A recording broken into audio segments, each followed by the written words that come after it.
Assalamu alaikum guys, I hope you are all having an amazing day. So my name is Glory and I'm a new Muslim revert.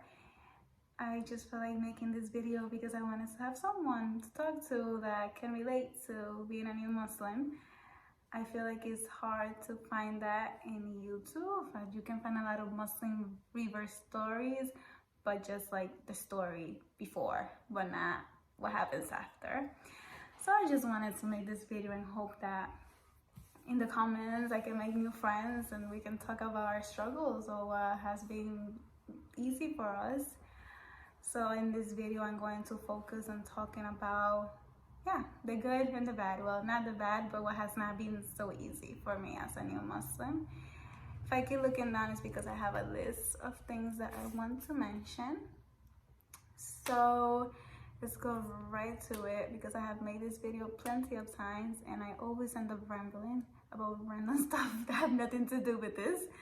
So the first thing that has been hard for me, headscarf, hijab. I don't know if I want to say it's the hardest thing, but I still don't observe the hijab or the headscarf per se. Right now I'm just wearing a winter hat and I just put my hair inside just in case, you know, in the future when I do wear the hijab, inshallah, I don't have to delete this video. Obviously I'm showing my hair.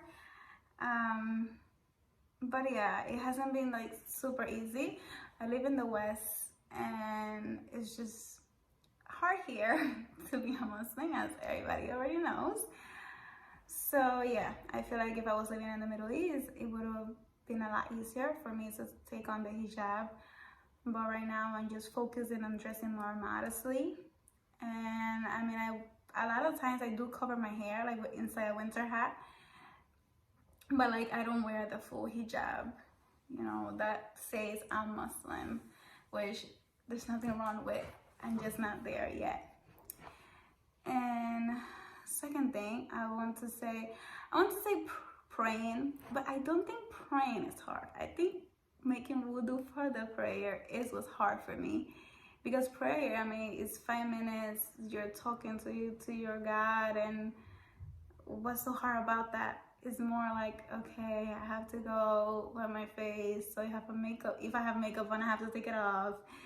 I still have to wet my face and wet my hair, wet everything, and I'm always cold. So it's definitely been something that I just don't look forward to. Inshallah, that will get easier, but I still do it, even if I don't look forward to doing wudu and stuff. But I know there's good things in making wudu and obviously in praying. But it's definitely hard, even more when you're out. When I'm home, it's easy, you know, I go to the bathroom, then I go to my prayer area and I pray. But when I'm out, you know, I'm like, oh, I don't have a makeup wipe and I have very dry skin, so if I wet my face, I have to put lotion right after it dries. So I have to carry lotion and everything with me. So definitely it just takes out more organization, which I still don't have. But yeah, it's just not easy for me. So I feel like, yeah, inshallah it will get easier. And another thing that has been hard for me is making friends.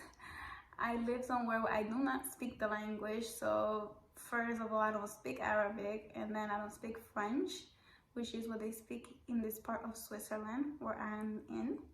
So I can't just go to the mosque and make friends there. I can't go to Muslim events and make friends there because half of the people don't speak the language that I speak. So that already makes it hard. And on top of that, I don't know, I feel like, you know, the Muslim people, you already have their Muslim friends and they don't really want to be, hey, come be our friend too. Obviously, yes, I have met a lot of friendly Muslims, but I mean, I feel like even at this age, it's just already hard. Like when you're older, when you're grown, like when you're not in school, in high school or something, and you see the person every single day, it's hard to make time to meet with someone that you don't know when you already have your friends, at least for everyone that lives here already. I'm the new one. So it's definitely been hard, and it's been harder making friends in general because I'm Muslim, because I am pickier about the people that I want to be around with. So I can't just befriend anyone because I simply don't want to. But it has definitely made moving here, because this is not where I grew up. It has made it harder being Muslim, but I do not regret it. I never do. It's just something that has been hard for me, and inshallah I will make amazing friends that are good for me. And another thing is just feeling like you're part of something, which kind of goes with like it being hard making friends. You know, I always wanted to feel like I'm part of something. When I was a Catholic before, I always wanted to be part of some type of group at the church or something. I mean, I wasn't as motivated back then. I was younger and life happens. But I always, like my whole life, always wanted to be closer to my religion and to what I was practicing. Now, Islam. But like I said, I can't really go to the mosque because I don't speak the languages they speak. It's hard to make friends, so it's hard to feel like you're part of something. And I feel like everyone wants to feel like they belong. Everyone wants to feel like they're part of something or some type of group. And it's just kind of sad that I haven't had that, I haven't found that. But inshallah, once I learn French, I can make more friends and I can go to more Muslim events. Or inshallah, I will become closer to people that I have met that do speak English. But we shall see. And the last thing I wanted to talk about is feeling like you're stuck between two different worlds. I don't know if every Revert experiences this, but my life before Islam was very different than my life after. I mean, not completely, like not a 360, but it was. I mean, the things that you do for fun, the people that you hang out with, the things that you do, even what you eat, you know, it's different. And I mean, eating for me has not been a difficult thing because I already cannot eat like a bunch of other things besides like pork and stuff like that, just food allergies that I have. But just, I don't know, sometimes I want to wake up and I want to listen to music that I used to listen to before that says 1,020 bad words. And then when I listen to that, it reminds me of my life before. And, you know, it's like brings some type of happiness in me that is like, wow, like, yes, I remember this song. I remember where I was. I remember what I was doing. But then it's like, that's not you anymore. And I don't know, sometimes I wake up and I want to listen to nasheeds, Arabic music that I don't understand, but that feels peaceful because I feel like it gets me closer to my Lord. And it's just, I don't even know how to explain it. I know this might even sound weird the way that I'm saying it, complicated, but I feel like if you're a Revert, you probably understand where I'm coming from. And it's very tough. It's very, very tough because it's just like, it's almost like an identity crisis. It's like, who am I? Am I Muslim? I mean, obviously, you know you're Muslim, but like, just who are you? What do I like to do? How do I even describe myself anymore? Because I'm not the person that I used to be. One, because I grew up and I changed, and then second, I became Muslim, and it's just certain things that I cannot do anymore, and new things that I have to do. So it's definitely been difficult trying to figure out who I am, and inshallah I will. I don't want to make this video too long. I just kind of just wanted to put out there just like certain things that are like the first things that pop into my head. Like I didn't sit down and prepare for this video for 10 minutes. I literally was like, I want to make a video. I grabbed my phone, I sat down and I spoke. You know, I made like a little list in like 1 second. Well, not 1 second, but like 30 seconds. After making this video like 5 times, I was like, okay, maybe I need to know what I'm going to say. But it took me like 30 seconds to make this list of things that I wanted to mention. So these are literally the first things that come to my head when I think what has been the hardest for me.